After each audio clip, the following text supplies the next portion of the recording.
I didn't put it on the new business on here because it just happened this week, but we have a new CAT member, Lindsay.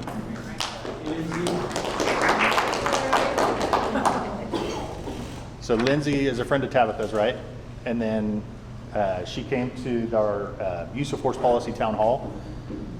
I talked with her afterward and sent her the application. Chief was able to review it and approve her joining. So would you like to share a little bit about yourself? Sure. Hi, everybody. I'm Lindsay Nelson Burkert. I'm the chair of the Criminal Justice Department out at Cal State University at Frisco. So, hi, it's Roadrunner in the house. I got it. Okay. Tabitha and I are friends and also colleagues. She runs the Administration of Justice Department out at Taft, and then she also teaches at Cal State part-time. So we've developed a friendship on the golf course and and through work. So she invited me to the town hall meeting. I've been keeping up with everything that since the judgment started and what CAP's been doing, and I actually have shown a couple videos because I teach a policy class, and so with this policy class I've been kind of informing students about what's going on with this, which has been really helpful. I'm excited to be a member of this advisory panel. We'll see how much I bring to it. I'm excited for what I can learn from it as well, and also share with students. And also I'm looking forward to working more closely with BPD in different various ways as well. So that's nice to meet you. Awesome.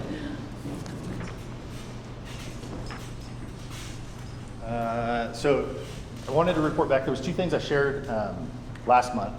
One was our crime-free multi-housing, and the other was our business safety expo. Karina, I know you just took a bite, but I know. are you willing to? Darn. Are you willing to talk about those two? You know better than I do.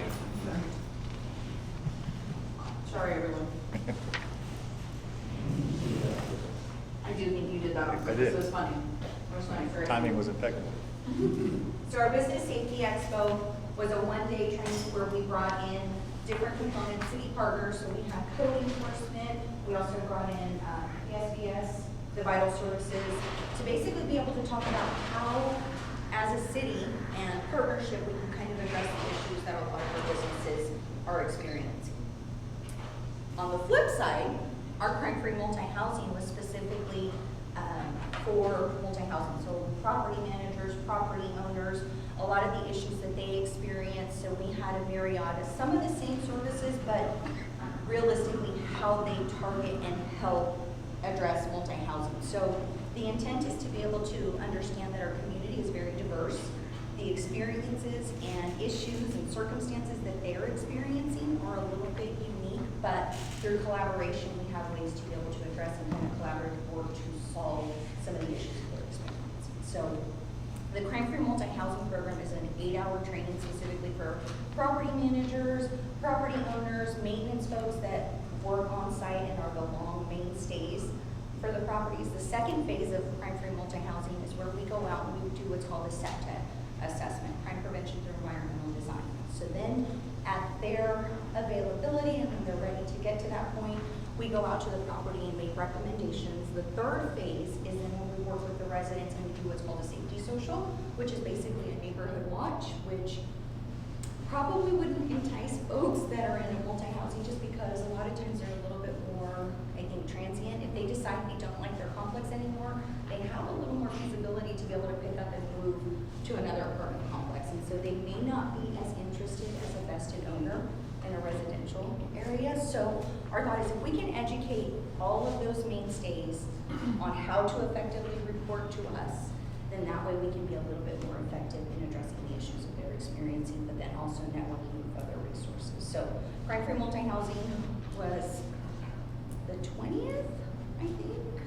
My dates are a little fuzzy because that month was a blur because it was really busy. And then we did the Business Safety Expo. So very much parallel but structured for each facet of the community to be a better service to them. Awesome. I wasn't prepared well, sorry. You did well. So because we have a new CAP member, maybe we can just go around the room for the BPD staff to mention who you are. So I'm Lieutenant Finney. I am the lieutenant over our Community Engagement Division, which operates things like the CAP, school resource officers, community events, that kind of stuff.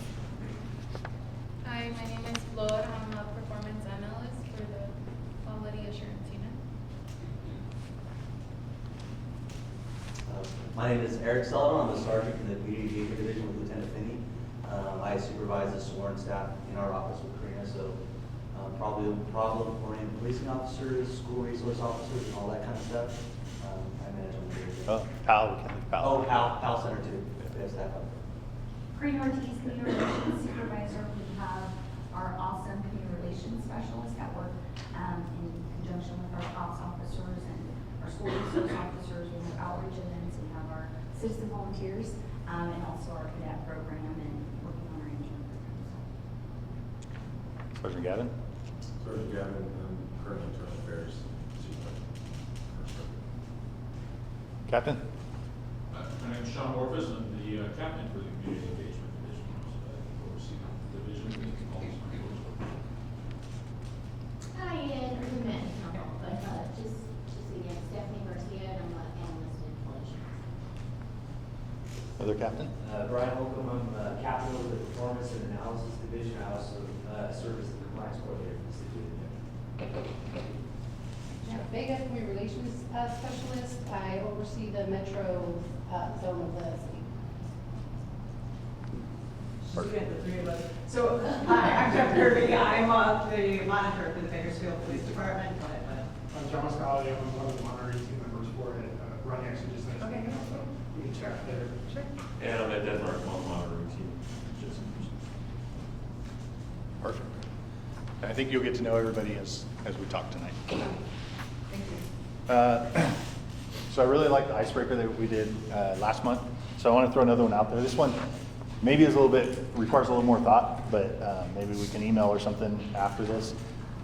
I posed this question to our team, and I think I wrote it up on our dry erase board. If it was okay to fail, what would you try? Okay, I want to fail. If it was okay to fail, what would you try? Maybe you believe me. Seriously. You'll hear more later. So I know for me, like, there's always this sense of I don't know, even when I'm standing up here, like needing to be perfect and relaying a message. So I don't know, I haven't come up with my own answer, but I think it's a good question to get you thinking about being willing to try things and being okay with not being perfect at it. Anybody else have anything on that? I'd be a rock star. A rock star? I want to explore the world and. A care band? I'd be a hairband right there. If I could fail, because I can't sing. Yeah, that's why it's fun. Exactly. So tonight we have Sergeant Gavin with us. Oh, I'm sorry, let me back up before I do that. I think this is the second time I backed up. Does anybody have anything? I skipped over on the reports. Does anybody from the CAP have anything to report back? Any community concern, input, events that you're hosting? Anything you need or want to share with the group? Tiff, you look like you I got something. do, because I think our meeting is, well, it's the week up. You guys will be getting the email. But we're about to host our Public Safety Expo in October. It's October 16th.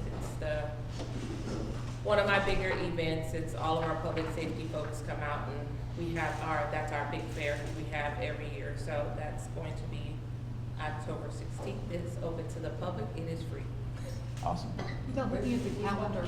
My department, Public Safety Training Department at Bakersfield College, is gonna be at, main campus, in the huddle right by the football field, just right in that open field right Without looking at my calendar, do you know what day that is? there, Thursday. It's a Thursday? Mhm. Okay.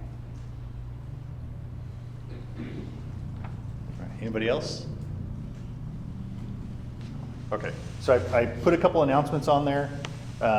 We didn't have any major events coming up, but I threw some stuff on there just to keep you guys informed of what the Community Engagement Division is working on. If you're interested in one of them, they're down at the bottom, the announcements. Let me know, or if you just want to hear more about it. But since we got Sergeant Gavin waiting, he's going to go over the responses to the search and seizure policy, the recommendations submitted by the CAP. So, Sergeant Gavin.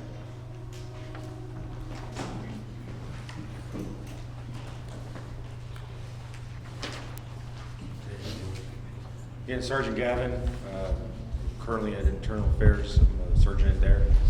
I did the presentation for the search and seizures, if you guys remember, with me and now he's a detective, Dario. We had 8, I believe, recommendations, 9 total recommendations that we'll cover for the search and seizure policy, which is 312. Any questions or anything like that before we start on this? Okay. The first recommendation was regarding anonymous tips. We had a certain verbiage regarding anonymous tips about when you can use it for a stop or what do you have to articulate for it. The recommendation was this is some word smithing. We accepted it and changed it to conform with your guys' recommendation that you guys provided to us.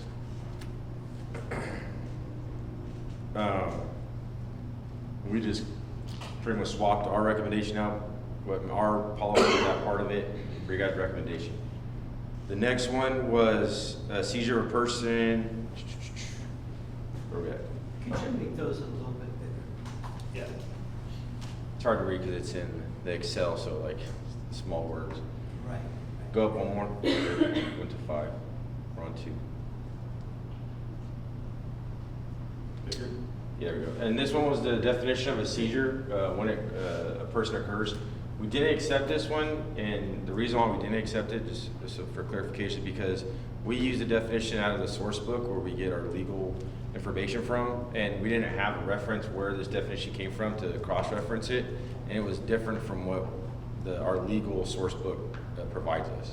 So if it was something where we could say it came out of wherever the source it comes from, we could then reference it and see if we can accept it. But that's why we didn't accept this one out of I think this is the only one we didn't accept for that reason. The third recommendation was the arbitrary searches, and it was a definition. We accepted this definition, and it was different from what we initially had, but we swapped it out for this your guys' definition that you guys provided to us. So we accepted that one. We did, but on that one, we did have, it was modifications to it. We removed part of the definition, and it was and will be considered to have evidentiary value. We believe that's just a court decision, that's not our decision, so it's subject to the exclusionary rule, but we said we wanted the court would determine that part of it, and we just took out the civil litigation liability part. We didn't think it fit into our policy part, and we moved part of it to when we talk about I believe, and we accepted, but we moved it to a different section, just wrote the next sentence over the last line of it. And that was it. So we accepted it with modifications. And then the fourth one, we accepted it, and it was the consent to a search for the vehicle.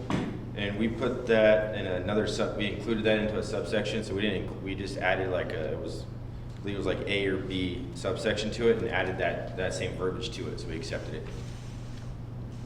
And then the fifth recommendation was about probation and parole subjects.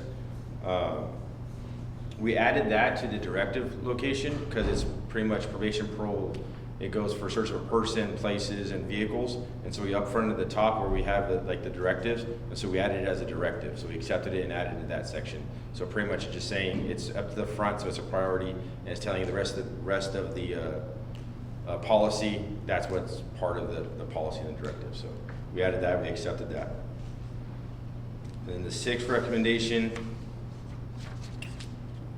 was changing the parolee to supervised persons. I went through and changed all those, so that was accepted. And then the seventh recommendation was, again, it was a definition of a parole search, and so we included that in the front when we defined everything. So we defined that and used that this wording, this one and 8 in the definition portions, and we added that there. So we accepted those modifications as well. And then the last one is it was about 50 recommendations from the ACLU, and we accepted with modifications several of them, and that was the last one here. Any questions on any of that, or the policy, or the recommendations or modifications that we did? Who, I know it goes through several layers, but who, if you can run us over again, who makes the decision to accept these suggestions or recommendations? At first, well, it started with me when I reviewed it and went through the policy, went through recommendations, and we went through just the deliberation in my group. And then it goes up to the second level, which is Lieutenant Finney, and then also Assistant Chief Stratton had meetings, and we went over all the recommendations. For this one, we looped in Captain Holcomb also. He and I met with Sergeant Gavin and went through all of them. And then it goes through an executive review by one of the assistant chiefs, depending on what assistant chief is over that division that's writing the policy. Just so you guys know, in order to get this out to you guys in a timely manner, they're presenting it this way, but the report will be written, and you'll have access to the spreadsheet showing the justification like with the other policies, where you can scroll over and you can see, you know, the decision and what they did and have it all on paper. So that will be coming shortly, but they wanted to get the information out to you in a timely manner. And then, as we have with previous policies, we attached the marked up policy so that you can see everything that was edited based on the group's recommendations. For this one at the top, there wasn't as much, but I was surprised as you scroll down, there's quite a bit that was changed. So the green is everything that was added based on CAP members' input.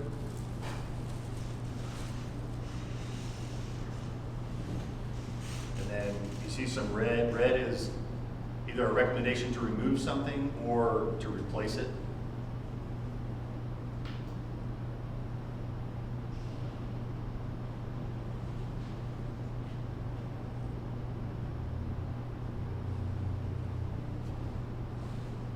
There's another question. There starts to be quite a bit more that's been added in.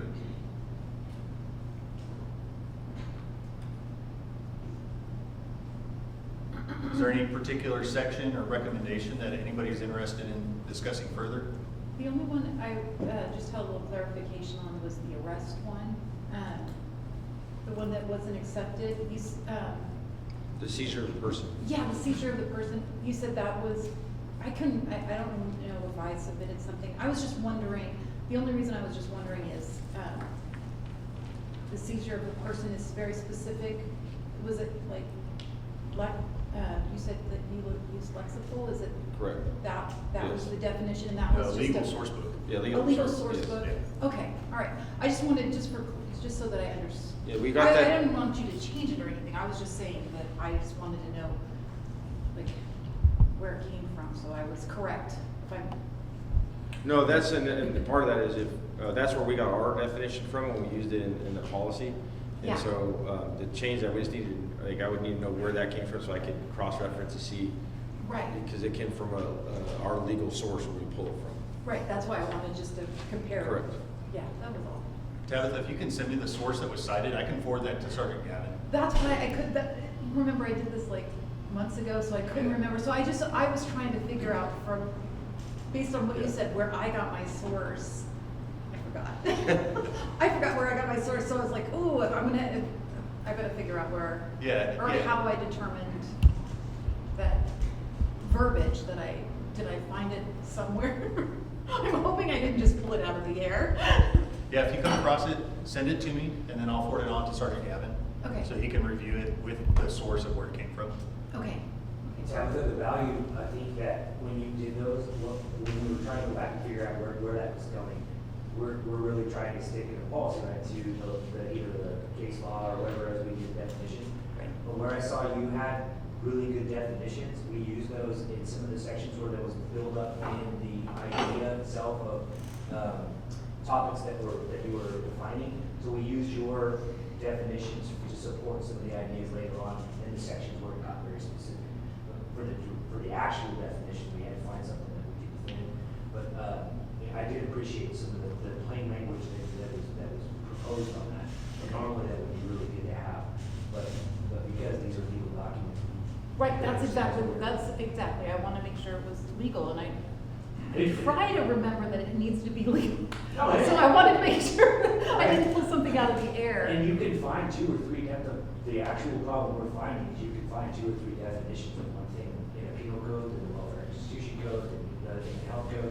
So you'll find 3 or 4 definitions for certain ideas or topics, and it isn't always the same. So we just have to go with the best one we can find. The legal source would be nothing more than case law. Right. That was the only thing, is I just want to make sure I wasn't pulling something out of the air. Yeah, yeah, if you find it, just send it to me. But it was so long ago, I forgot. Well, I guess it's from a textbook. Probably was from a textbook. Any other questions, comments for Sergeant Gavin? All right, I think he has a football game to go coach or something. So I was trying to get him through because he's got an event he has to be at. And I breezed past the minutes. Did anybody get a chance to review the minutes that were sent out? And I did August and July's because there were some issues with July's. So we went through and tried to correct the mistakes in that one. Yeah, I looked at that, I didn't look at the new one, but I looked at that one, everything was corrected, except it still said Ronnie was there when she wasn't. Other than that, it corrected everything else, correct. Got everybody. Was Ronnie The here? cat member's Last- name, she was not there. Okay. But Uh, but anyway, I don't know if that's. Okay. But the other, you've got our cat members' names are fixed, right? Okay. I didn't read them.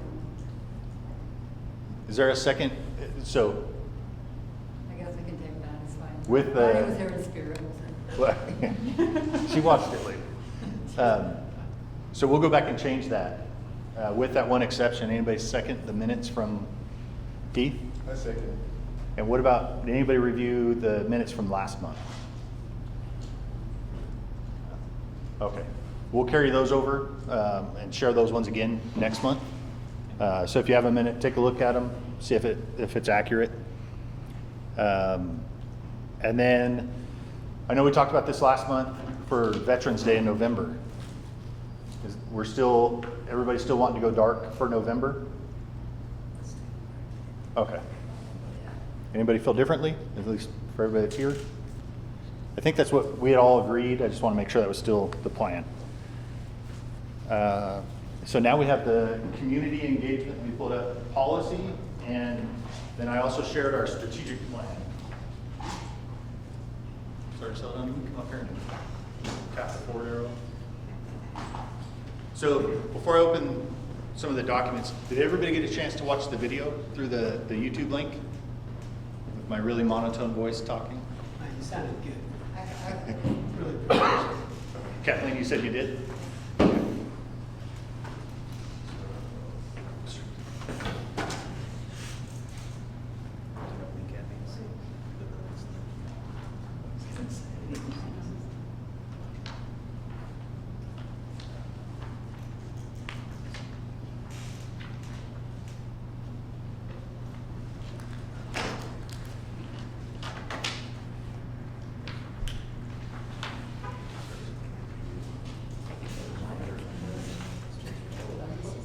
It's cold in here.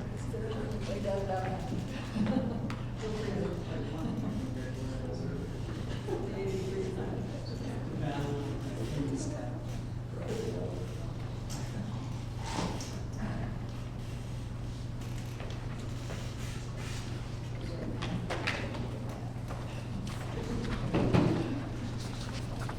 Everybody's got the two documents, right? So I wanted to send them both.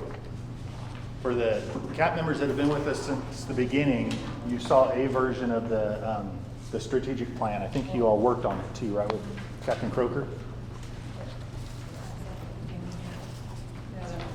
So there, oh, you got it. I heard the new one, the different one. Yeah, so same, it's been added to and edited. So in reviewing them, if you have recommendations on the strategic plan, which is the longer of the two documents, I failed to put a title on it, but it's the one that starts with Chief Terry's message. So if you have recommendations on that one, I'll take them, but for the sake of S3's process, we're going on the policy. So if you have a recommendation on the strategy, just send that straight to me. Does that make sense? So the reason I want to send both documents is one is incomplete without the other. If you had a chance to look at them, you'll notice that the policy is very high level. It's more of what we're committing to do, where then the strategy follows up with how we're going to do it.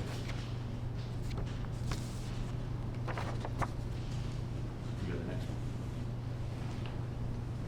So I'd like to start with a question. So what is the first word or phrase that comes to mind when you hear community engagement with the police? Interaction. Interaction? Oh. Authentic.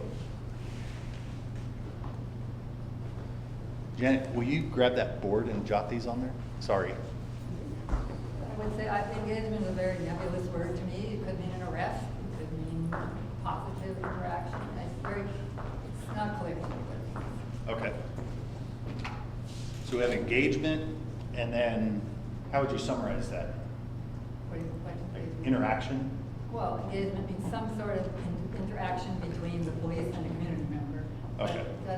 it doesn't, engagement to me doesn't have a negative or positive connotation, like some words do. So would Okay. it be contact? Just Police contact or police interaction? Yeah, contact or interaction. You got that one? Police interaction? Authentic. What? Authentic?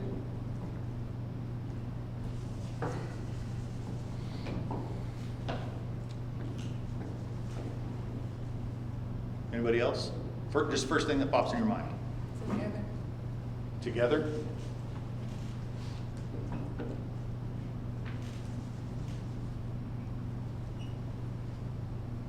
Interpersonal. Interpersonal?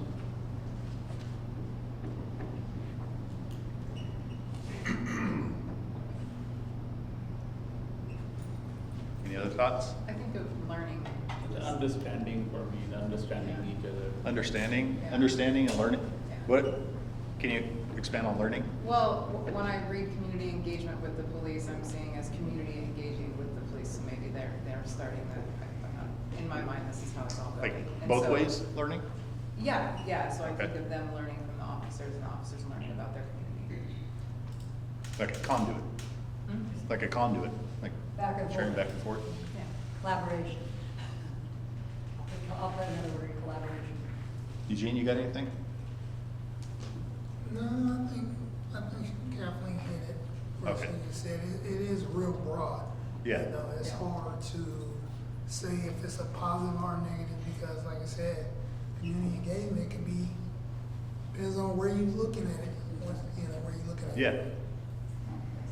Yeah. We have this, this comment card at the police department.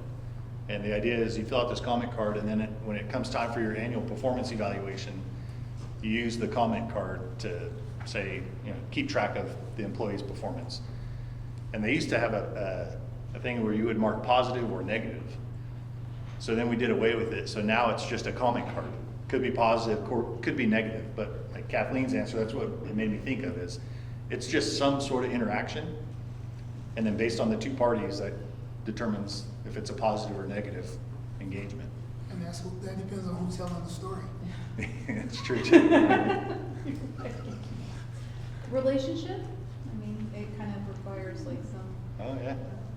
Could be a very short-term relationship. It could be very short-term. Well, that's what I mean. That's why engagement is a very, Yeah. unless you What mean do marriage you engagement. mean by community engagement? What are your thoughts? Like trust? It's a step towards marriage. Mine? Yeah. What does engagement mean for the purpose of this exercise? So I'll tell you what I used to think it meant and what I think it means now.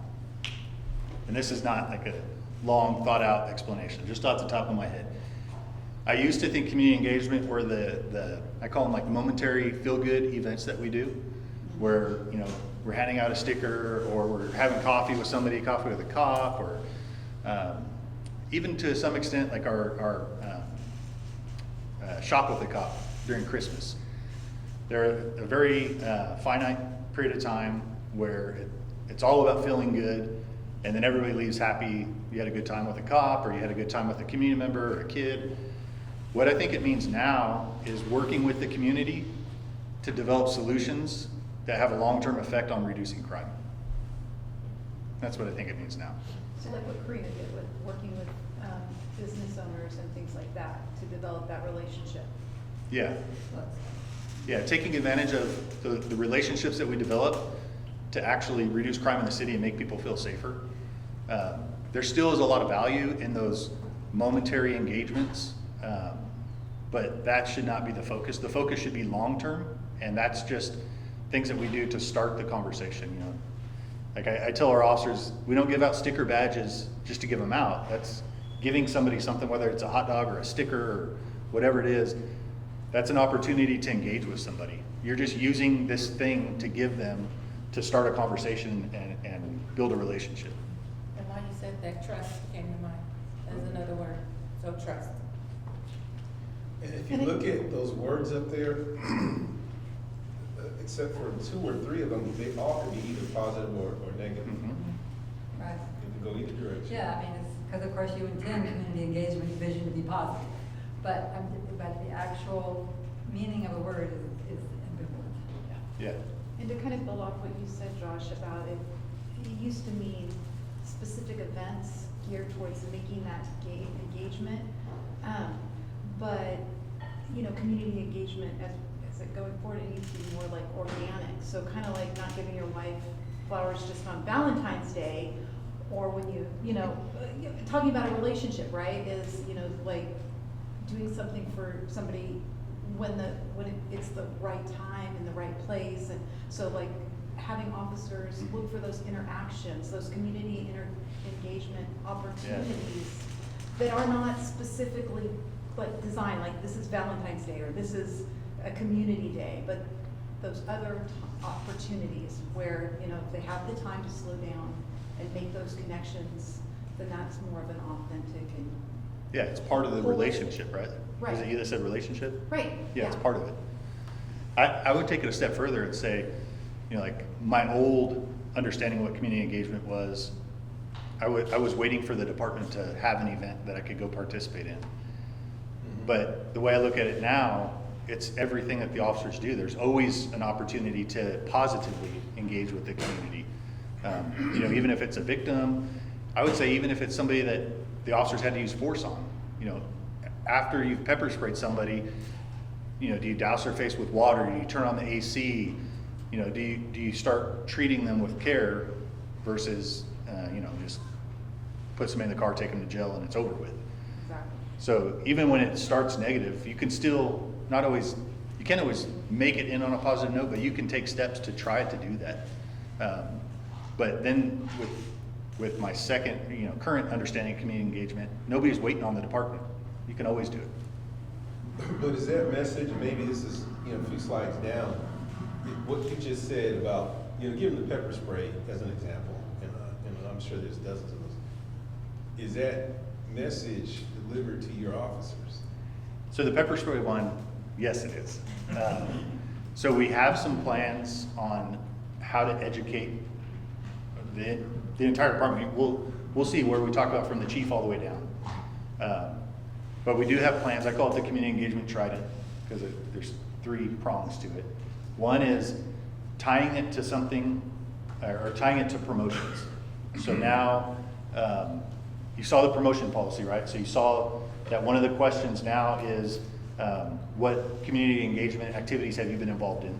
So that's a question asked in the promotion process. We created a new annual performance evaluation that captures what community engagement activities you've been involved with, both department-sponsored and self-initiated. And then the 3rd prong is we're developing a survey for department-wide use. We already have one for the community engagement division, but it's on the officer's phone through an app where they can go on there and just put what they did, which will allow us to pull stats so we can see like, okay, you know, of the 5 shifts, which shift is doing the most community engagement? Like, oh, okay, shift 2, well, that might make sense because they're working during the days. But start to actually look at data that tells us what's going on.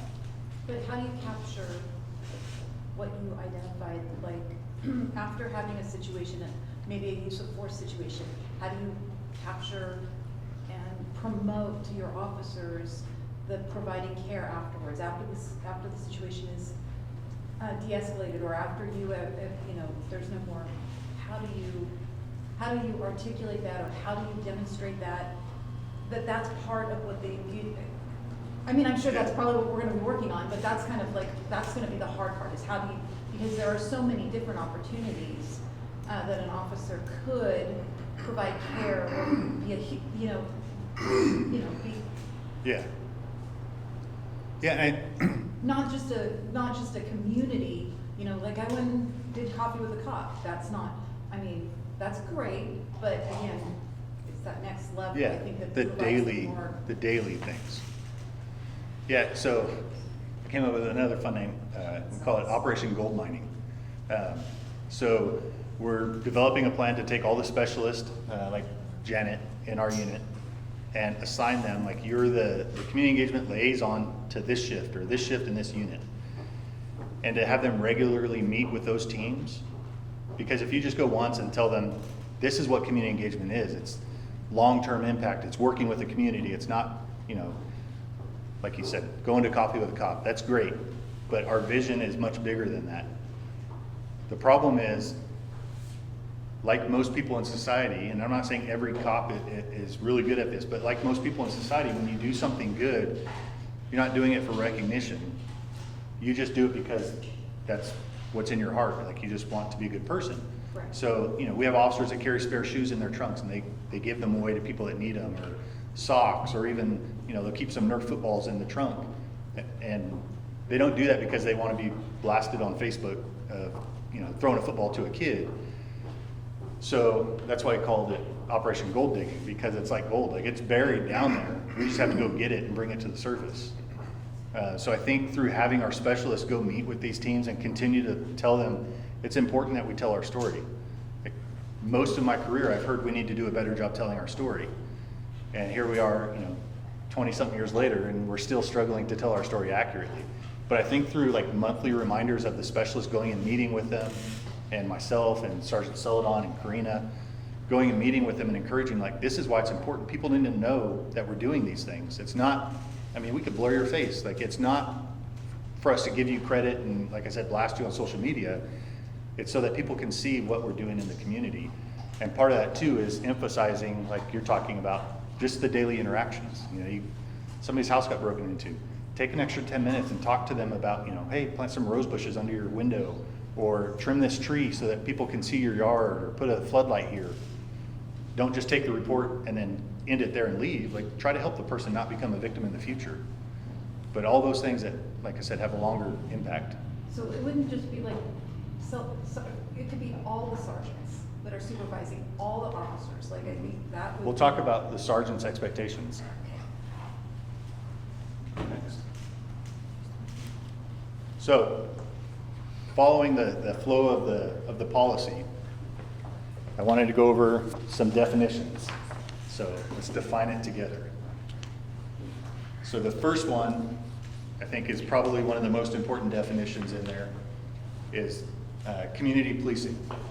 So a philosophy that promotes organizational strategies that support the systematic use of partnerships and problem-solving techniques to proactively address the immediate conditions that give rise to public safety issues such as crime, social disorder, and fear of crime.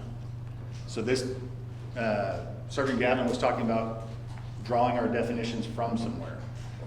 That's not to say that we don't want recommendations here. If you have a better definition of community policing, then please let us know. This particular one came from the Federal Department of Justice. Yeah, I would just say, I looked at it and I found several others that I like better.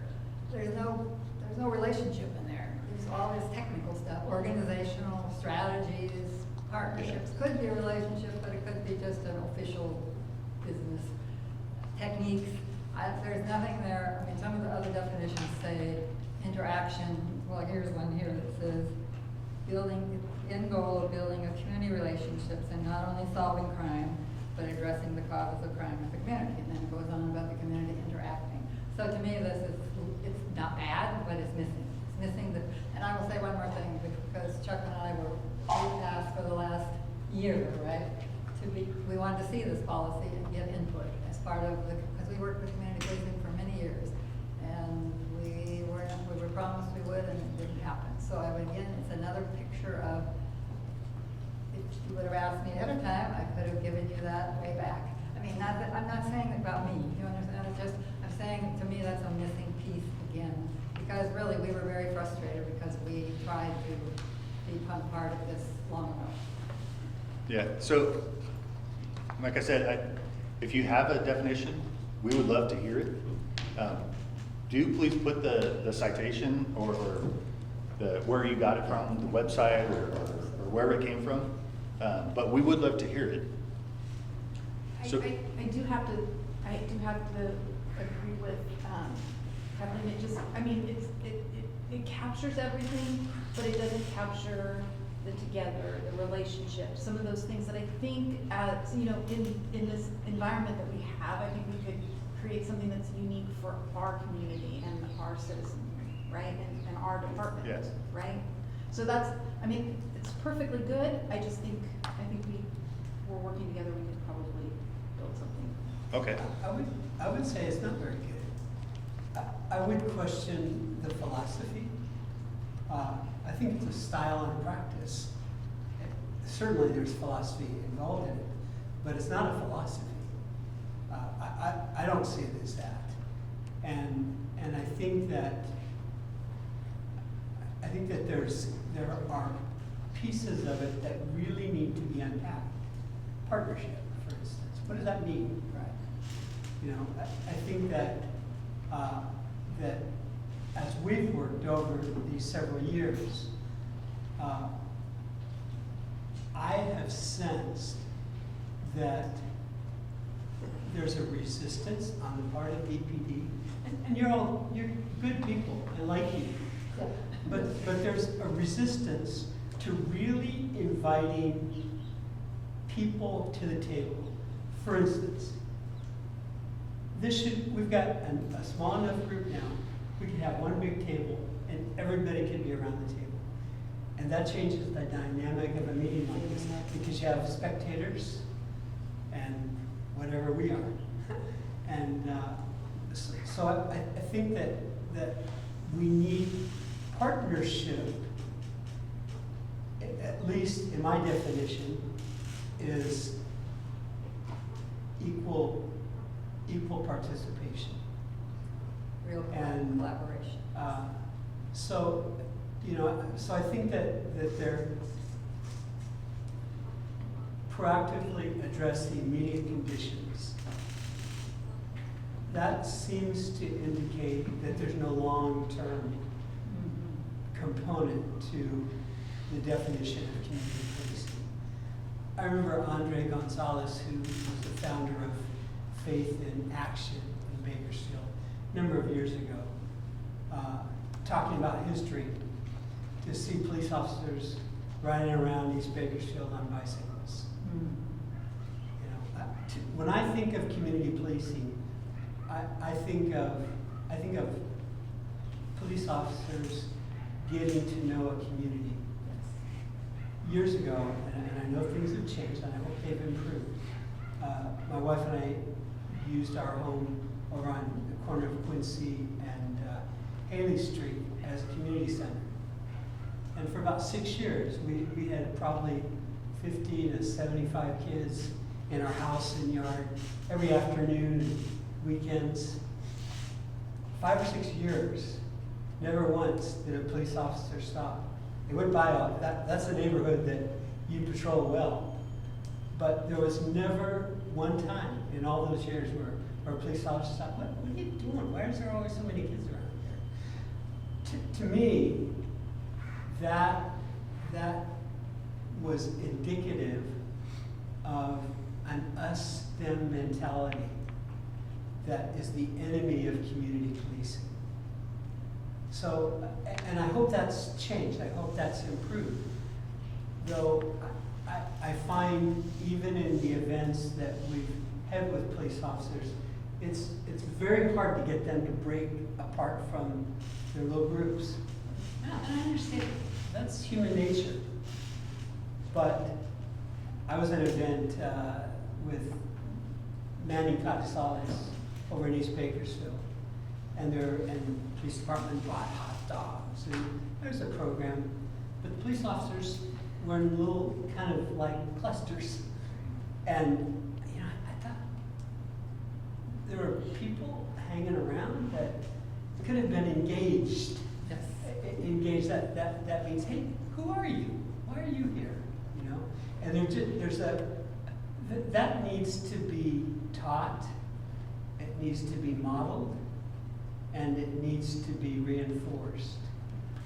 Because there's no engagement if there's not initiative in relationship building.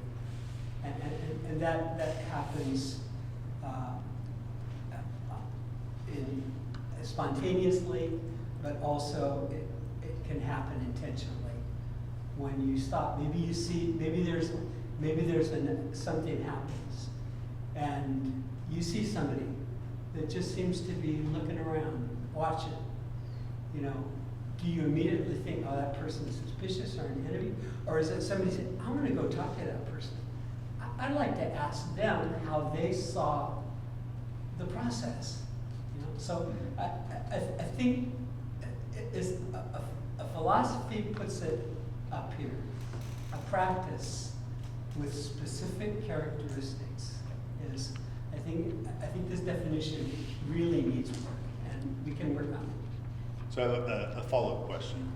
So the partnership, can you speak more to how you see that actually playing out? Like the actual practice of like equal partners. I mean, you can pick whatever topic you want to explain it. You've heard my spiel on this. When you folks began to develop this policy, probably 18 months ago, we started working on it. And when I learned about it at one of these meetings, and as you know, this Walters group, and we'll just call it that, Walters group is a group of 6 or 7 people that have been working with Walter, some of them for 10 years, on the practice of community policing. That is the theme. In fact, the name given it to it, and it started under Bill Williams, so it's had several chiefs, was the community policing, they have a name for it. Yeah, well, it became the community Bakersfield. oriented policing group at one point because BPD was getting money, grants from us meeting. But the point is that more than a year ago, I said, isn't this group that has been working with you for 10 years, wouldn't that be the perfect place to get input for the development of this policy? And the answer was no. Yeah. And so that tells me that you didn't see that group as a partner, that you were kind of putting up with it. But when it came to inviting that group in to participate in the analysis and the creation of this policy, you flat out said no. Or the plea. Yeah. I'm not saying you, I said you. But at one point they said yes, and then they changed it to no, and then they just ignored us. So I guess that's an example of partnership. So follow-up question. So does that definition of partnership apply to every group that we meet with? Yes. Yes, in some way, yeah. I mean, it might be about a different topic. It might be, that might be carried out practically in a slightly different way. But yes, it should be. I mean, for some things you have, like legal things, if somebody has there's like you have to make the final decision. The department does, right? Like about. Yeah. But as far as talking about what's possible, asking people what would work in your community, what worked in the past. I mean, I have a lot more to say about that, but I want to let other people, because I don't have a problem with your policy. We don't like this either, what the truck said. But my real problem is the rollout, and how some of us have been treated really disrespectfully, because that we, like just like you said, we were part of this for 10 years, 8 years for me, but that to be told no, and we were told no for many other things when we offered our help. And so I'm not trying to dig back into that old stuff. I mean, we've talked about this, that. Well, it's not old, it still happens. the command there is gone, they're not accessible to us to get that clarification. But so you talked about like each group would be a little bit different, right? So in this case, we have the cap, which per the stipulated judgment says, review, or, give input on these policies. So how does that balance against Walter's group? So Walter's group is a group that we've met with for years. Just me You want us to recently. tell you what Walter Group, some of the history of it? No. I don't think we need to go into the history. I'm just saying, like, What kind of things we did? when you have a group that is defined, at least in part, with the purpose of reviewing policy, and we have all these other groups that we also meet with, would we not use the cap for policy, but use Walter's group? Or would we use Walter's group for other community engagement activities or community input, and then use the cap for policy development? I think the definition in the stipulated judgment states that many groups will be involved. Yeah, it talks about the broader community. The broader Yeah. community. And what would be? You know, another example, when the decision was made to have the only outside, the real outside input on use of force, and the department made the decision to use the force science people, which we didn't want. There was strong opposition. We wrote letters. Before that decision was made, or before the presentation was made, there was strong concern about police science type of presentation they were making. And basically Chief Terry said, well, that was my decision. I wanted you to hear this. And that's not partnership. That is top down. It's not partnership. And even though when we debriefed afterwards, we all learned some things. It was a decision that was made against the will of a significant part of this group. And that is not partnership. Partnership would say, okay, let's hold up, let's talk about it. What are your reservations? Convince me. You know, I know you have a good marriage, so do I. I don't tell my wife what to do.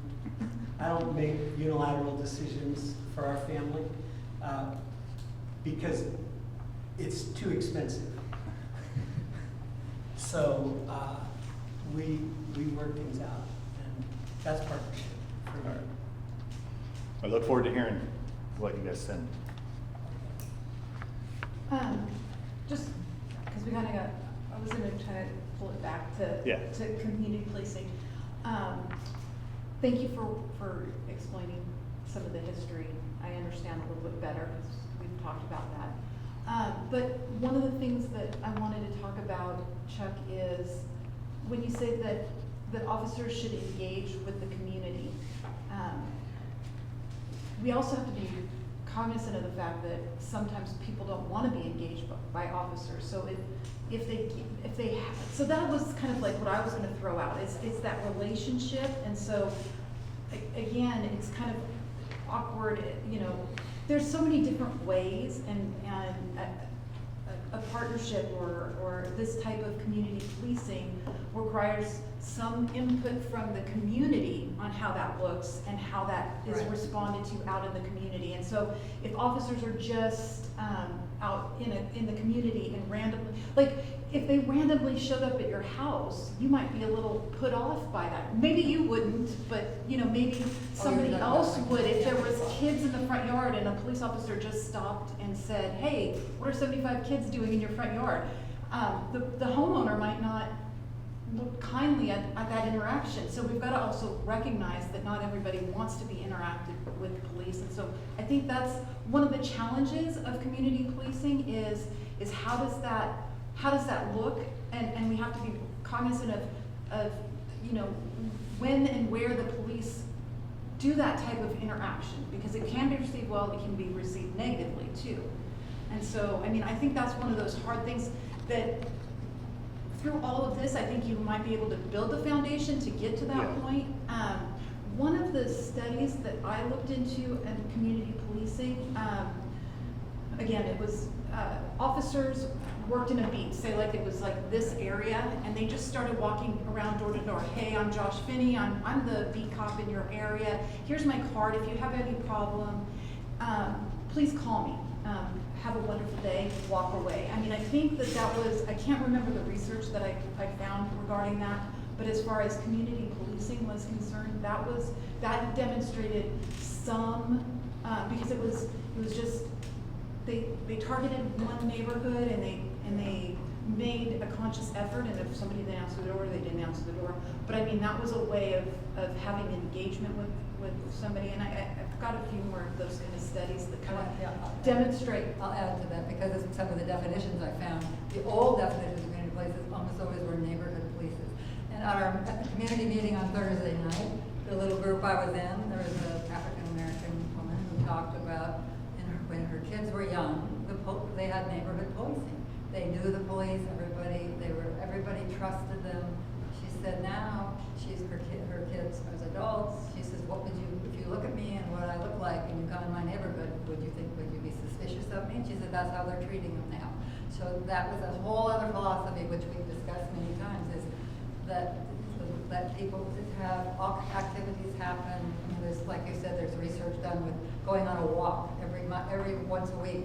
Police officers would go to the park. The same officers, even though you move around some, but they could go to that park once a week or something. But anyway, that was one of the original definitions of community policing, was neighborhood policing. And she was talking about how much better it was then than it is now.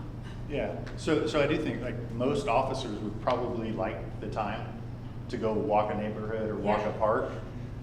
But I think all of you have attended one of our community meetings in some sense, right? Either a zone meeting or town hall. One of the most common complaints that we get is response times. Oh, yeah. No, I get it. So now we're balanced, yeah. Well, again, I think you guys still, I'm listening to all this, but everything is still neighborhood to neighborhood basis. If you in Rosedale, yeah, you can probably go knock door to door and they'd be okay with it. But if you're on the other side of town, you're not knocking door to door. Because the minute the police come up with a uniform on, most people locking their door because they wonder why you coming to their door. So you're gonna get different response based on the area you in. If you're kind of used to the police, then you're more perceptive of them. But if you're not used to it, and like I deal with a lot of guys on the east side and the west, and they all in the community, you're not gonna walk to their doors. They don't trust you. You haven't established that type of rapport to go into any of their doors. That's why most time you go in with your bulletproof vest on, because they don't know what to expect when you come. Some of them might have warrants, some of them might have, because like I tried to use an example one time when my wife was running for city council. I asked why you don't see politicians always on the east side. Because a long time ago I learned that when you look at this side of town, most people don't go over there because they feel like you're on parole, probation, or immigration. They do not want you at their door. They don't trust you. It starts with. Right, but what I'm saying is, that's what they're trying to do here. We're trying to establish community policing. But you're not just going to the door. Yeah, he's saying you can't do it by knocking on the door first. You gotta do something. That's what I'm saying also. I mean, it's not something that you just start. I'm just saying that there was research that demonstrated that, a foundation has to be laid, a process has to be established, the officers have to start developing that trust, that understanding. But, I mean, if you're saying it's never gonna happen, then what's the point? Well, the thing is, everything is with time. Listening to what you said, years ago you was able to do it. There might have been only 3,000 people, 5,000 people in Bakersfield. You had a police department. It was enough where they can go around door to door and really got to know because their kids went to school with your kids. It wasn't a research here in Bakersfield. But there was a time in Bakersfield when they had neighborhood policing. There really was. And you had a lot of it, but just like today, I go to people's houses. The average person don't even open up the front doors. Now it's click the garage, pull in, close the garage, and never see nobody. Nobody want to deal with what they Our consider communication is, the communication gap is not just with officers, it's with your own neighbors. Oh, It's I live with- on the it- east it- side, it- first of all, I live on the east side and I know every single one of my neighbors and I live on have- the east side. So, I mean, I'm just saying, we But the can't difference- categorize But the exact difference areas is, and. you live on the east side, she live on the east side, I live, I'm all over. But the thing about it is, we're from an older, different generation where we still learn how to communicate. But so I think there's a way, you're both kind of saying the same thing. So I do agree, like, you can't just knock up to any door and expect they're gonna open it. But I also agree with Tabitha that we can design a way to start, at the schools. A lot of the schools, especially in Bakersfield City School District, have parent cafes. Janet and I have been to parent cafes. It's a great opportunity because the parents are there because they care about their kids' education. And then we show up and we talk about police and what we're doing in the neighborhood. And then we, 1201 40th Street, the apartments. Now it's called Sunrise, used to be called the Willows. It has a long history of Oh, I still have panic attacks about the Willis. it has a long history of crime. But we set up a neighborhood watch in an apartment complex. We've been over there several times doing the crime prevention through environmental design. We've got this truck now, so we can do like a mobile little coffee with a cop type setup. And so we've gone there and we didn't do coffee, we did popsicles with kids at the playground. And slowly parents come out. The management there set up like a neighborhood watch for the complex. But through things like that, we can start building the relationship that you're saying doesn't exist right now. And even if you was to do it, the only thing I'm saying is don't just walk up to the door. Right. Maybe the first thing that you would do is send a flyer out where you might have the mailman go put one at everybody's door. Hey, there's gonna be officers coming around, just want to visit. It's not about, we don't want your background, we don't even need to know your name right now. We just want you to meet us. But send out a flyer first, so that way at least when you do go knock on the door, they already know you're not ISIS, you're not coming for arrest or something.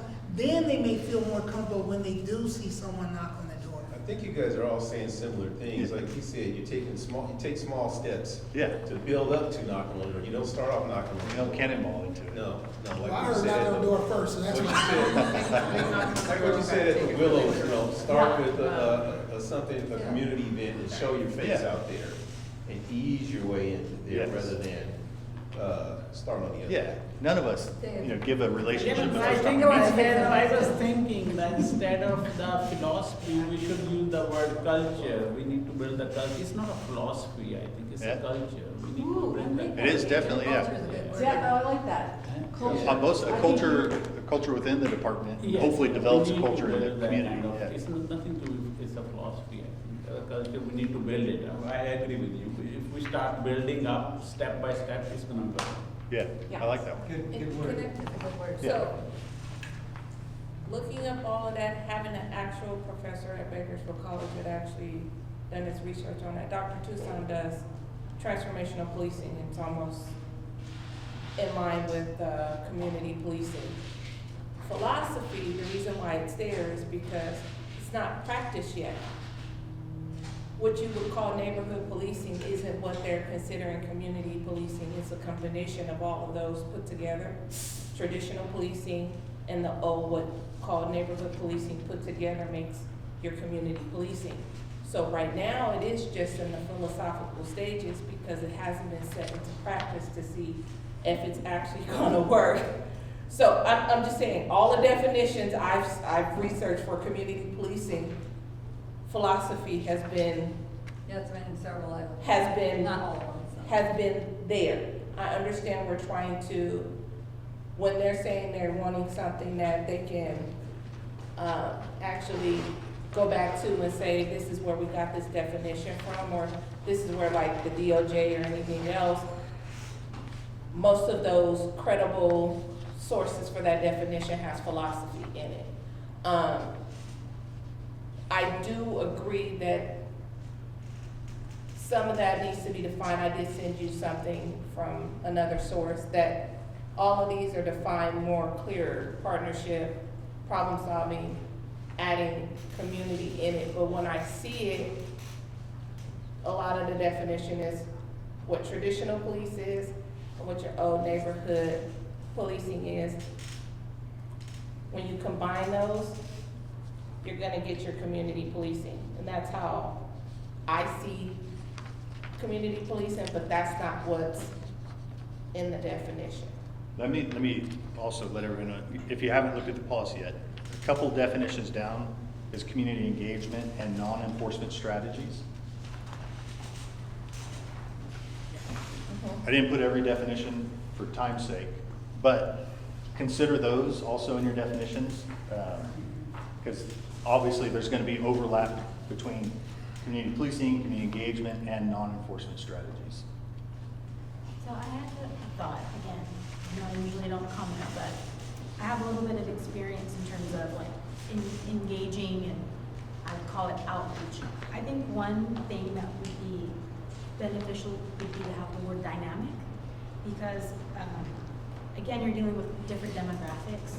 So it needs to be nuanced. It needs to be specific to different groups of people and it should have layers to it. So kind of going to what Chuck was saying, you know, you have some officers at an event, you know, huddled together.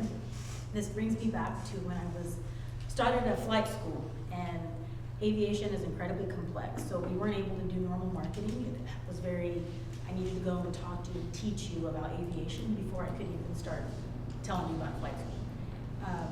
And everyone was like, well, we need a pilot. It's got to be a pilot that got me really excited about aviation. I said, they're pilots. They're not trained to go and teach a 15-year-old kid about how to figure out how to be a pilot. He's a pilot because he had this specific thing. But I need people who are able to communicate. And I had to hire a couple pilots and say, see, I told you, he's a pilot. He's trained to fly airplanes. He's not trained to go out into the community. So there probably has to be some sort of bridge and help those officers understand how to engage in a scenario like that. Because again, they're police officers. They're trained to do a certain thing. They're not necessarily trained to now I have to turn on this outreach hat and go and engage and relate with the community because that's not their role. So there has to be some sort of, I mean, the first thing that came to mind was like a card, right? I used to take students with me to air shows and I'd be like, these are the questions that you ask. This is how you can ask. Once it gets out of this box, you may need a little bit of help and then you can come grab it. But here's a place where you can get started to help. So there needs to be layers. There needs to be marketing, right? I think that's something maybe people think of in terms of like sales, but how you market community policing, neighborhood policing matters a lot. And it has to be layered and it has to be applicable. I am a millennial that won't open the door for anyone. My mom will be there, and if she doesn't tell me that she's there, she's sitting outside. I don't answer the door. I'm in my room, waiting, looking at the camera for them to leave. I don't open my door. So I mean, when you think about that, and I don't live on the east side, and I live in a perfectly safe neighborhood, and not an issue I've ever seen. But I mean, it's true. My generation, we don't open the door for anybody. If I don't know you're coming, not open the door. So it definitely has to be.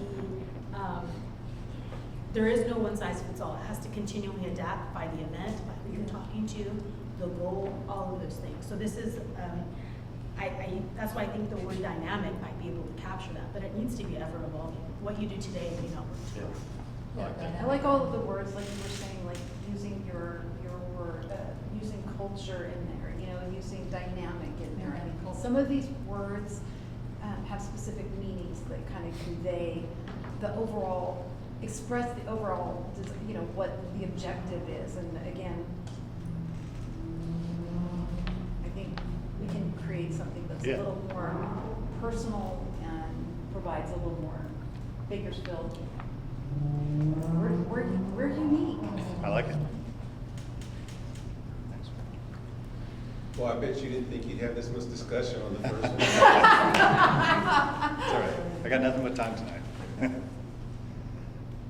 So procedural justice.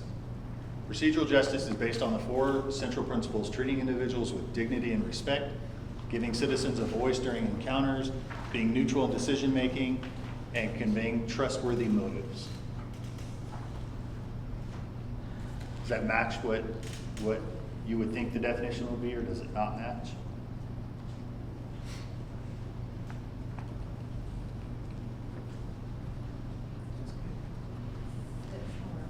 And And does it match the way you would explain procedural justice?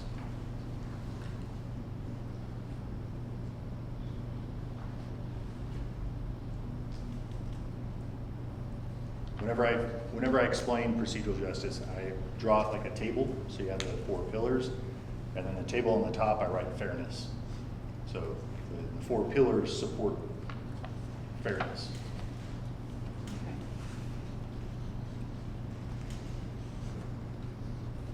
Any comments on that? Yeah, I think it's okay. I mean, again, how would that relate to community policing? So I mean, for me, that's still the. But remember, these are just definitions. Yeah. But how does it relate to community engagement then?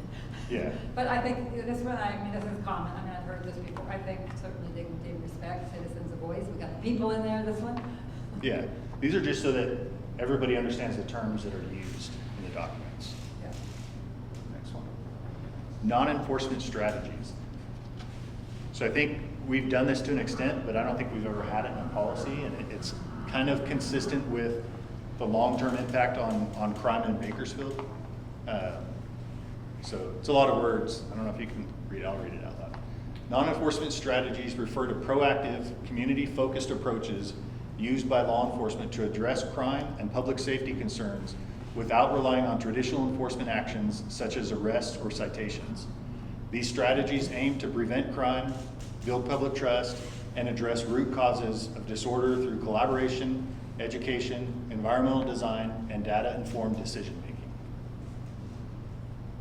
So I think I shared the Union Avenue project a couple months ago. That was consistent with this, where, like a simple act. If you weren't here for that meeting, I shared one of the examples was a business owner. I'm sure everybody knows the donut shop on the corner of Brundage and Union.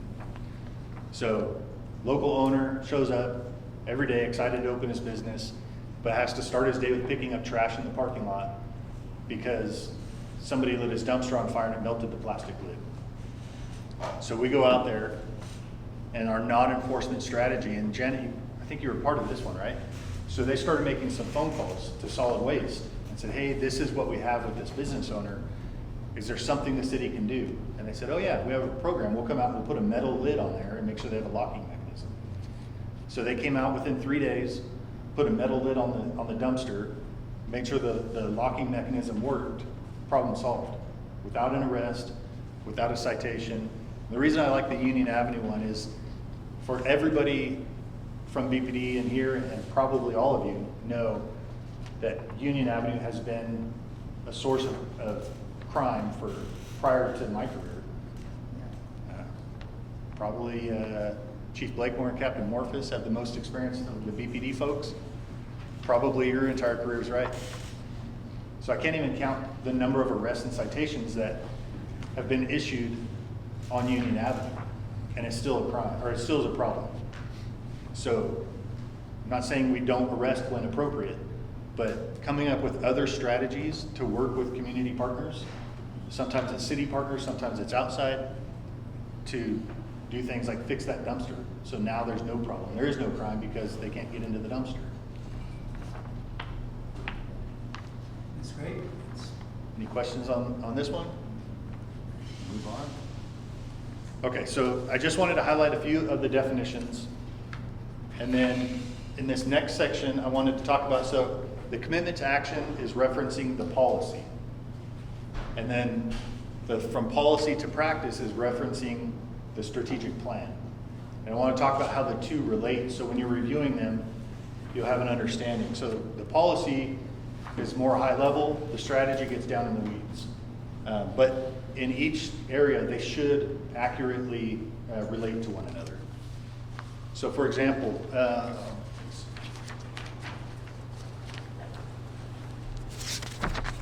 wrote down some notes to try to keep you on the same page, because these are a lot of words. I violated every PowerPoint rule that there is.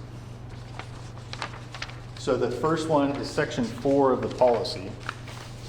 And it says, the department will utilize data-informed, community-engaged, or DICE strategies to analyze crime patterns, identify high-priority areas, and develop targeted interventions that reflect both analytical insights, and community priorities. This approach ensures efforts to enhance public safety are guided by accurate data, local context, and meaningful community collaboration. So then in the strategy, there's a summary of each goal at the beginning, and then it goes into a little bit more detail. But on the back of the first page is goal number 2, and this paragraph comes from there. It says, the Bakersfield Police Department Community Engagement Division prioritizes a community-centered approach to public safety by integrating problem solving, fostering partnerships, sorry, I lost my spot, and organizing effectively. The division aims to build a safer community for all. CED believes, Community Engagement Division, believes in taking a holistic, proactive approach to addressing crime and community concerns by identifying root causes, analyzing data, and implementing targeted strategies to prevent and reduce crime. So then when you get to goal 2 of the strategy, it'll break it down even more. So in each case, the policy should be a high-level commitment. The strategy goes into how the department is going to do that. So question, what is this DICE model, community involvement, data analyzed approach? What does that look like when it's done well? And have you seen it done well?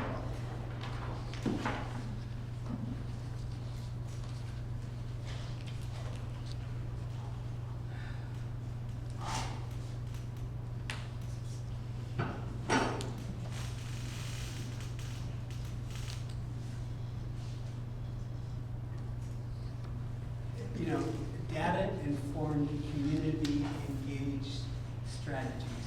That's a mouthful.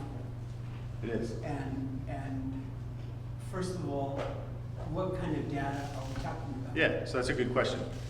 So at each of our zone meetings, we talked about this for the people that showed up from that part of the town. And we showed them on the screen the top 5 calls for service that we get from that area. And we showed them the top 5 crimes from that area, because the two are not always the same, right? You call for loud music, it winds up being domestic violence. So we showed them both, and then we asked, this is what our data shows us. What is your experience? What does it feel like living in the Hill Zone, for example? And then they gave us feedback. So the Hill Zone was a surprise to me. Several people there talked about street racing. Oh, yeah. I would have. Yes, well, we had a whole meeting on that in the Northeast that our community policing group organized.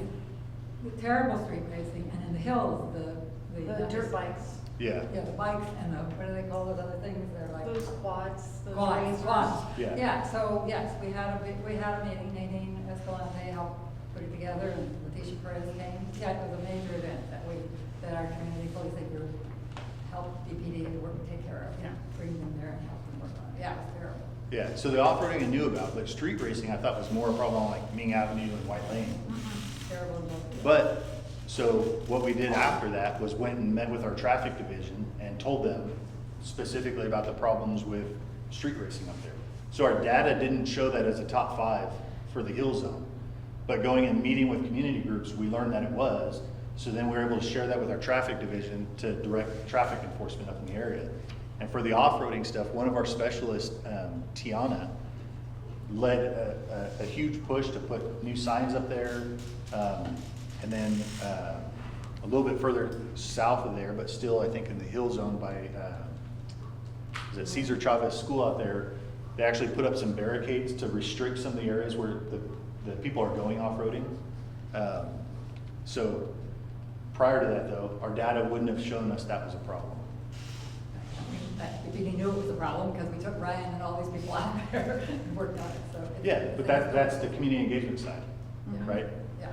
Right, you wouldn't have known that unless you had these meetings to identify this problem, because a lot of times, like I said, we know police are busy doing other things, street racers are low, but they meet up out there and they race up and down that area all the time. Yeah.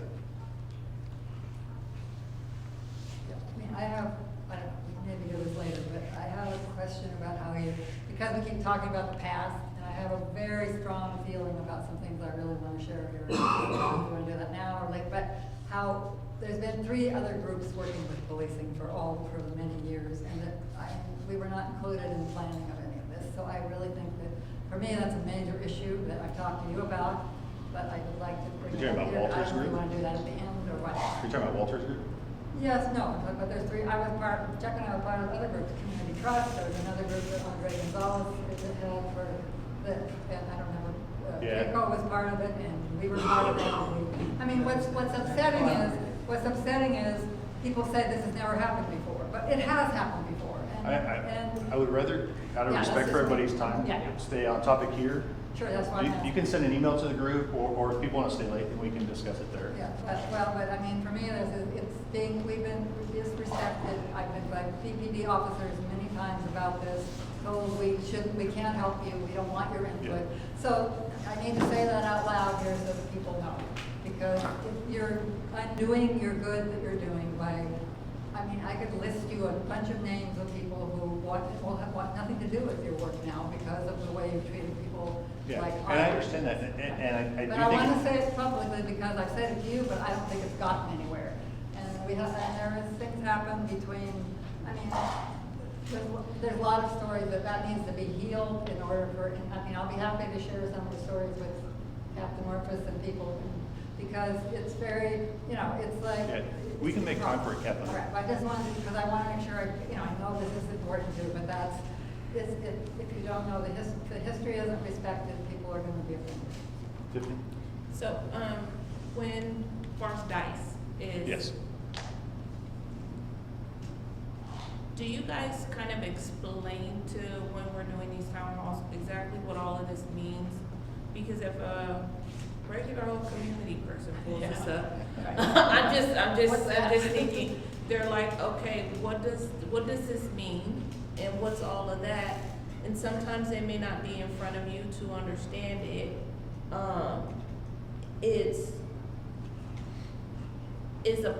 Which one of these is going public? Policy or practice, or are they both? We'll probably post both of them, just because the two, like, They go the hand one in goes hand. more in depth, yeah. Yeah.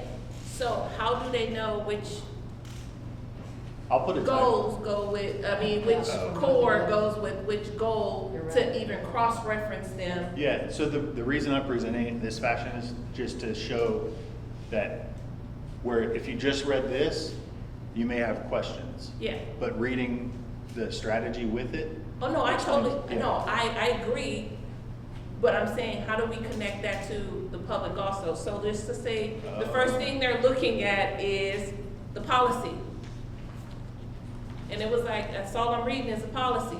I don't know that there's a whole nother practice to Yeah. that. So if you're looking at whatever we name the practice, because right now it It's a just long says name. Chief Yeah. Terry's message. If we are cross-referencing them to goals in the policy, we need to actually put the goal that these core principles or these principles are related to, so they can cross-reference them and get the finer definition. That's Yeah. where I was looking at, like, okay, see what you're talking about, you have to tell us which one we were talking about, where to find it, and it's. Yeah, so we could look at referencing the strategy. Yeah. It's a long name, so we just call it the strategy. Yes. But we could look at maybe citing the section of the strategy that relates. There will be a lot of overlap, obviously, but we can definitely look at doing something like that, putting a little citation, goal 2, objective 3 of the strategy. Explains further or something like Or that. you may even be able to just say, DICE strategies, details and metrics are to be found in this document. That way you don't have to rev control, Yeah. right? You Yeah. don't have constant rev issues if you just Yeah. say you have to look there to find the details on what those strategies are and the metrics. Because you guys define the metrics pretty good Yeah. based upon that. And the policy ends, the last section is strategic planning. And it talks about the community engagement division shall develop and maintain a 3-year community engagement and problem-oriented policing strategic plan, outlining goals, priorities, and performance measures to guide the department's efforts in building trust. So it kind of describes what the other document is. Yeah, and I'm just being honest on the average, as an average person, because when I read this first, and I didn't know this went with this. Yeah, because it says For, there is nothing. for me. Yeah, that was my mistake in not putting a title on it. Yes, so when I did that, I was like, okay, I don't know what any of this doesn't make any sense. And then when you start to read that, you're like, oh wait, does that go with this? And that's just for me, like if an average community person was reading a policy. So the policy should stay in place, but then this will be updated every 3 years to Yes. supplement it. Sure. I just also think we have to remember this is policy written for the officers. I mean, I understand transparency and the community members should understand this, but again, this is for officers to understand what community policing is and what is expected out of the officers. So, I mean, so some of this some of acronyms and all the things, shorthand and things like that, officers understand and know how to apply it. And then of course we all have specialized units, so specifically your unit would be more designed towards understanding this and implementing these. So I mean, I understand it's confusing, but I also, you know, the purpose of this is for officers and a guidance for officers. I think they should know where to find the goals that relate to practical to the policy as well to find. So it's just, for me, I'm just saying that if we could attach the core principles with the goals and address that somewhere in the policy, that just as you were saying that this is goal 2 of whatever, it'll go a long way even for the officers. So it's not just community, it's for officers are part of the community for me. It's for everybody to just know where to cross-reference what we're referring to in the policy. We can definitely look at it. I would like you to read both. And see if you still have the same opinion, because there's other sections that will reply or will relate to this. So it may be like it's not a section 1 of this policy matches section 2 of the strategy, because there's so much overlap in the strategy. So I do think you may be onto something, but I would say like, look at them both and I'll see look at them both now that I know Yeah. that they kind of go together and they're not separate in and of itself. I can now, Okay, perfect. Josh, I have a question. Yeah. Sorry. So this, I'm new, so I got basic questions. Was this information that goes out to the CAP, how long have they had this in their hands? A few weeks. What's that? A few weeks. Which one? This stuff This here. Originally, you mean? The original? No. No, this, like how long were you able to review this prior to tonight's meeting, I guess? Or do they get it pretty 2 quick? weeks ago, about 2 weeks ago. Right? About 2 weeks, okay, thank you. I'm just- So this one and an older version came to the CAP. Actually, I think it was created in the early CAP meetings, right? Well, the one with the goals and all that was created like that was in the first maybe 3 to 4 Yeah. months in. We did it, we gave input, and then it took a while back, then they gave some feedback, and then they changed it again since then, so we don't, I mean. So this has CAP input, you've seen it before. The policy one does not have CAP input. Yeah. Okay, thank you. That's what we were talking about, but even it doesn't have any community input as far as I know, because we had asked to put input in before they presented it, but we didn't get that chance. But you're right, this one is 2 weeks that you sent it out to us to actually look at the policy. Good. Thanks. Sorry, I'm trying to find the sweet spot to not block anybody.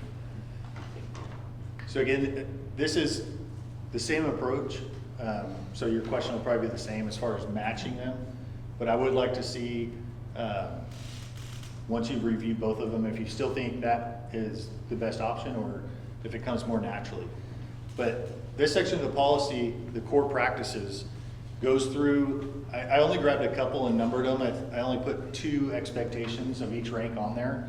But it goes through quite a long list, starting with employees are expected to, and then it breaks down in actually a little bit, or quite a bit of detail in the policy, what the officer, or not even officer, the employees are expected to do.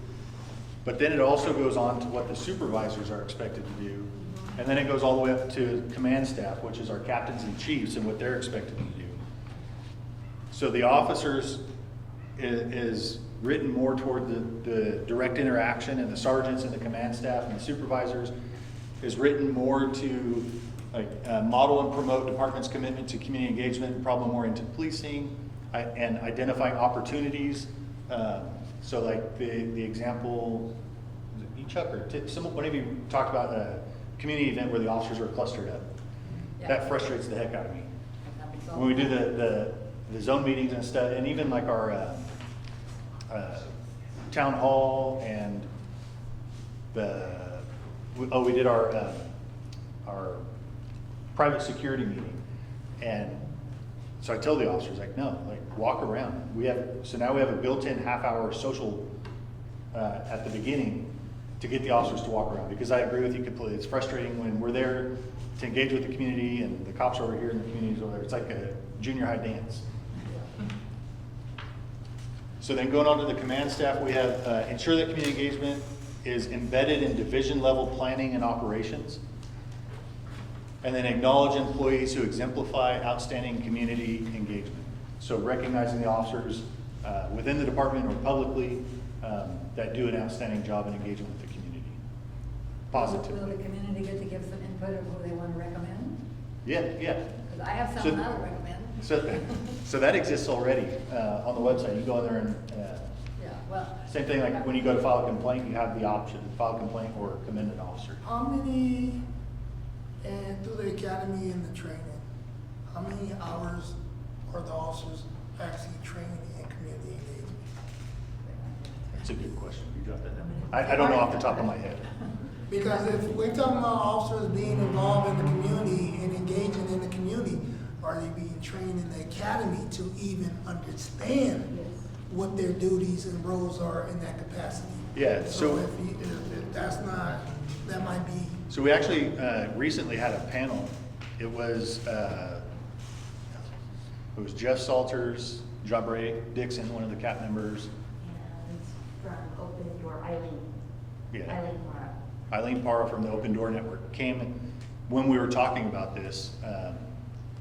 Karina and Sergeant Celadon and I actually teach this in the academy, and Assistant Chief Stratton.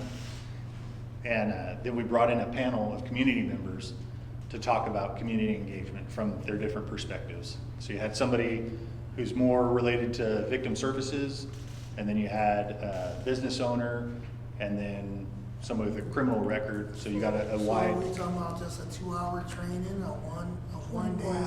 That's You get 3 days of it in the academy, Eugene. They get 3 8-hour days of it.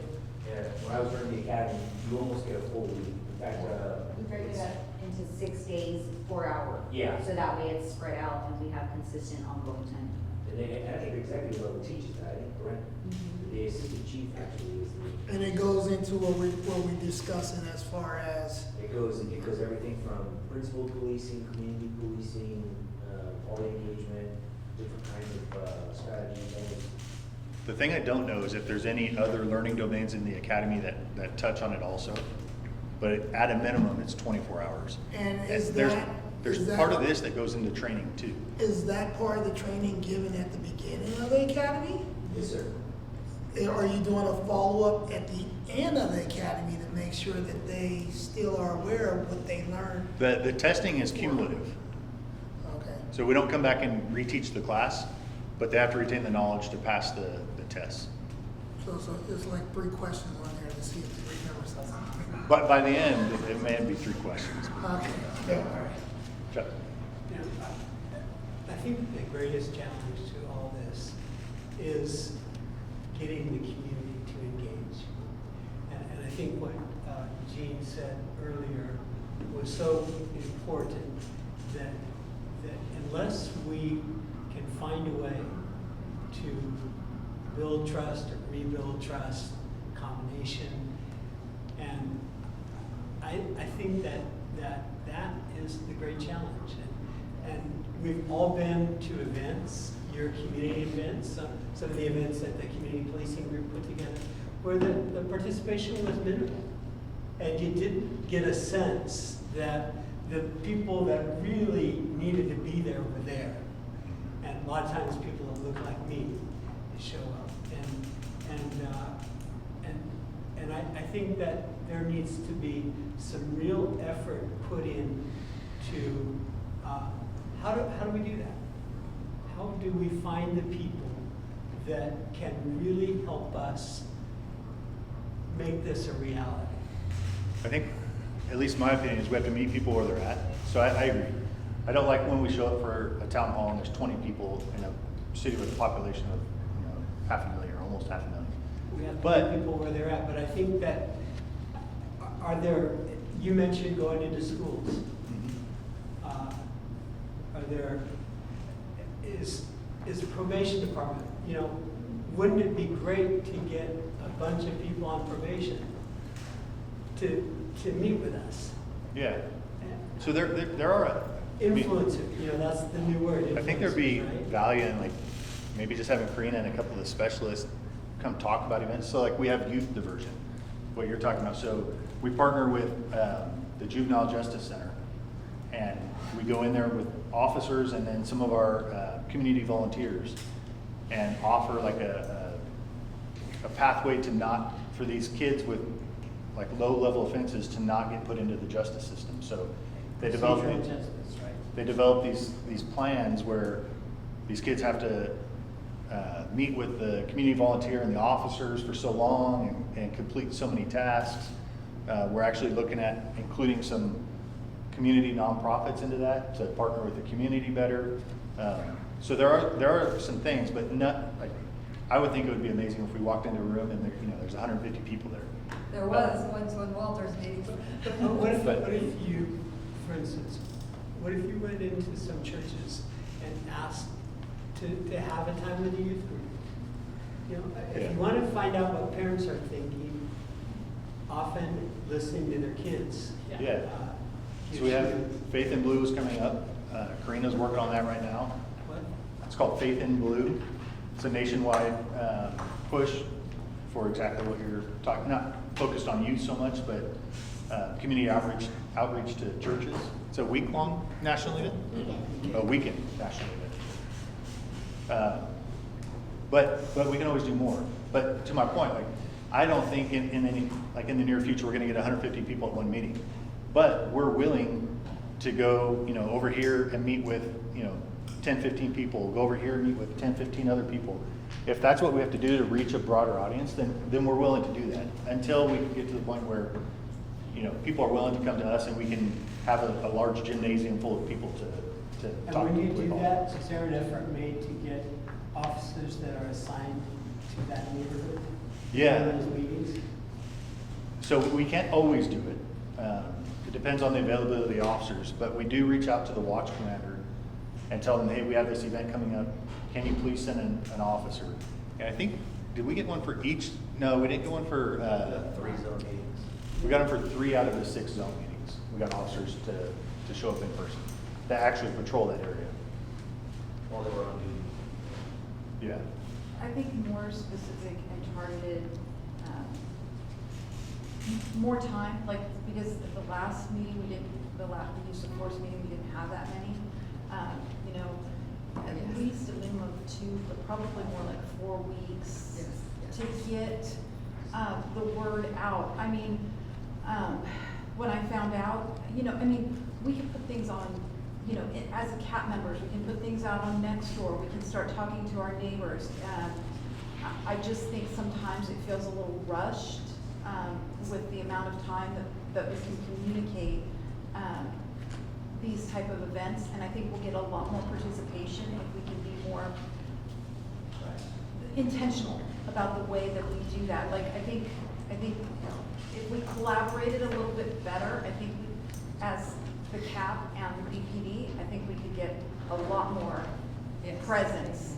But I think it really has to be, like, we need to target, like, okay, 3 months from now, we want to roll this out to the community. And I know you may or may not have that type of timeline, but I think we need to start thinking about it in that type of process. Okay, we're gonna finish with search and seizure. We're done with search and seizure. So we want to roll that out to the community. We want to get community input. So we need months lead time and say, okay, it's gonna be December before we do this. And then we start talking about it and we start working on a plan so that we can get that information out. You can get that information out. We can talk to news sources, we can talk to media, we can put it on Kern County activities. I'm just kidding, I'm just kidding. You're right. But I'm saying is, if you really want more community engagement, we have to be more,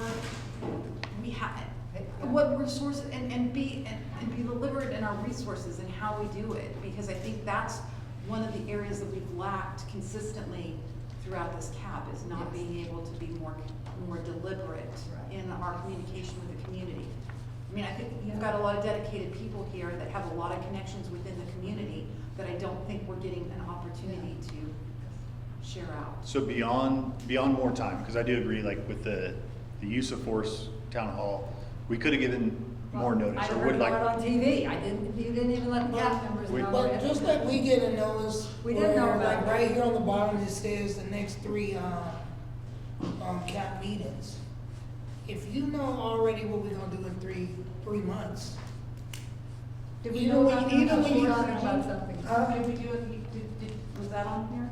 The use of force? No, but what I'm saying is, if, like you said, seen it on the news, it was promoted, but if we start promoting it on the news, newspapers or whatever, that 90 days in advance, because you tell somebody a week before, Nobody's coming. we don't plan for a week. You're We missing don't- what I'm saying. I'm saying, we start planning, we're not telling the community yet, we're knowing it's coming up, so we can start planning. So what I'm saying is, if we plan today, that we're gonna do it in 90 days, we need to also be promoting Yeah, it for the yeah, 90 that's- days. that's exactly Do what I not- That's what I'm saying. And I'm saying that we're promoting for it. Once we make a decision on what we're doing, the advertisement for the news, the advertisement for whatever is constantly being ran for that time. That's all I'm saying. Yeah, I think she's saying the same thing. Yeah. Yeah, because we really need a lot, I know a lot of people need to, well, next week, I guess. And I'm not saying it's, we have to decide on a specific date. I'm just saying a target point, like, we wanna roll out the, whatever policy that the BPD decides on. Like I said, maybe it's search and seizure. We wanna have a town hall meeting about Yeah. your search and seizure policy. So let's get a target point on the books, like, we think it could be December, January. We've done it now once, so we kind of see how we can do it, where the place can be, like, we're getting a little more deliberate, we're learning. Yeah. And that's just from what we saw. Yeah, I do think we can do better. I would also share, like, all the CAP work you can. I would hope that you're sharing it with your networks. Even just as simple as, talking with your coworkers, like, hey, we just got our community policing, our community engagement policy. What do you think? What do you think is important in that? If they say, like, well, I hate dice, you shouldn't put dice in there, then hopefully you're bringing that back and saying, like, hey, I've talked to somebody that hates dice. That's a bad example. But you know what I mean? Like, throughout this process, and I think the CAP policy outlined that, was like being a conduit and like what you learn in this room, taking that back to the community, and what you learn from the community, bringing it back to the department. And even like the special meeting that we had for the officer involved shooting over at Walmart. The purpose of that was for you to be able to go back to the community and explain what you learned at that. Yeah, it's great for you all to know that, but the bigger purpose is to use you as broadening our audience to go back and share, like, this is what I learned from BPD, blah, blah, blah, and explain. Same thing in this setting, is to be a conduit to the community. Yeah, no, and like I said, we could just be a little more deliberate, Yeah. that's all. I agree. Yeah. Again, this is all a learning, process, and I'm just, like, I'd like to. Yeah. All right, we're almost up against time, so. So what's the exactly timing, until 7 or 7:30? 5:30 7. to 7, right? 7:30. Yeah. 7:30, Yeah. oh, I got the somehow 7, I don't know how the. So we'll watch it. You're done. 5:30 to 7, I don't. He ended up here like, y'all 30 minutes over, y'all should have been done. Well, that'll be your overtime. You're on time and a half now, don't worry about it, we'll pay you time So this one is structured the same, but this section of the policy talks about training. The department will also partner with community stakeholders to co-develop and deliver relevant components of training by involving the community in shaping and informing training content. The department strengthens mutual understanding and ensures that instruction reflects lived experiences and values of Bakersfield's diverse communities. So part of that is actually going to happen here with the CAP. I foresee when we get done with the policies, transitioning to reviewing training. So part of that will happen here. Part of that is just getting input on training. Part of that is having the community come in and provide training. I think you brought that up, Tiffany, wanted to talk about traffic stops. So both ways of input and actually physically being involved in the training. I think excuse me, yeah, if I can. I think that, especially for me, the training part of it, I'll focus on, because even today you heard questions about, yeah, well, this is all well and good, but how do you train your officers and how they retain that information? And are they retrained, or is it just once and done? Yeah. So those types of things, I think you'll get a lot of input. And I'm talking about all training too, use of force. Sure. All of it. Yes. There are some minor restrictions. So like in the academy setting, Eugene brought up, the state of California requires that to teach in the academy, you have to be certified through a class called AICC. I forget what it stands for. Academy Instructor Certification. There we go. Academy Instructor Certification course. But we can bring guest speakers. So it may be something that you're not the official instructor, but we can bring you in to cover a section of it as a guest speaker. So there's some workarounds, but there are restrictions with some of the post courses, being a certified instructor, you know. Tiffany will get on to us if we violate that. So another fun little game, I know we're running out of time, but if our policy and plan really succeed, what headline would you want to see in the newspaper or social media 5 years from now?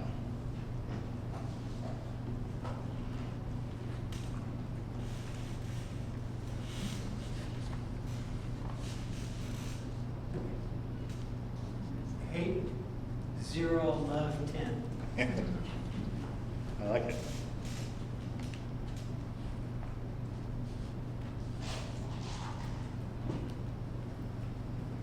Any other thoughts? Change is possible. Hey, BPD's gotten a bad rap for a long time. If this is successful, it would prove change is possible. Jury's out. Police department surrenders half of its budget because it's just, there's nothing for them to do. So it's saying one community.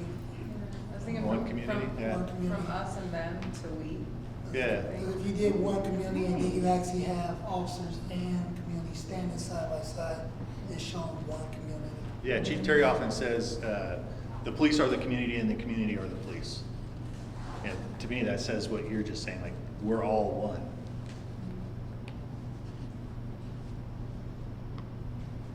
Next. That's the end. I saw this, let me back up. So this picture here is from the use of force town hall meeting. And there was a moment, I think I was talking there, or standing there talking to Rania, and I looked up and I just saw, not only did I see Dave, but I saw a bunch of community members sitting at tables, just talking and listening with officers. And it just like struck me like, wow, this is amazing. And then I came across this quote, courage is what it takes to stand up and speak. Courage is also what it takes to sit down and listen. Because what I liked was walking by and the cops weren't talking. They're just listening. And then you walk by again and the cops are talking and the community's listening. To me, obviously that's like a sliver of the picture, but it was super powerful just to see sitting there just talking to people and listening to them. Any questions on this? I'm sure there's going to be a ton. Captain Holcomb, do you have a question? I just had a comment. Tiffany, to her point about integrating the policy with the strategic plan, that is the plan. We are going to use the strategic plan as an appendix to the policy. policy with, they'll coexist together. So there won't be a separation. I know you guys can see how our policies compile, but in our lexical program, we're able to add appendices, so this will be, they'll coexist in the same level. Gotcha. Any community concerns that need to be brought forward? I know we didn't stop 15 minutes early, but I want to make sure we have that time to share community concerns over the last month, or anything that needs to be brought to our attention. Chuck. Just quickly, I would love to see BPD come out with a strong statement criticizing ICE's practices of basically kidnapping people. And I know there's a strong commitment to not cooperate, but I would like to see a condemnation of that as a statement to our, especially our Latinx, well, our immigrant community, because it's not just Latinx people anymore. It's Koreans, and Cambodians, and everyone else. Okay, I'll take that back. Thank you. Anything else that needs to be shared, or any closing comments? Thank you all for being here. Reach out if you have any questions as you're reviewing this stuff. If you need a phone call with me or with Karina, we're happy to be there.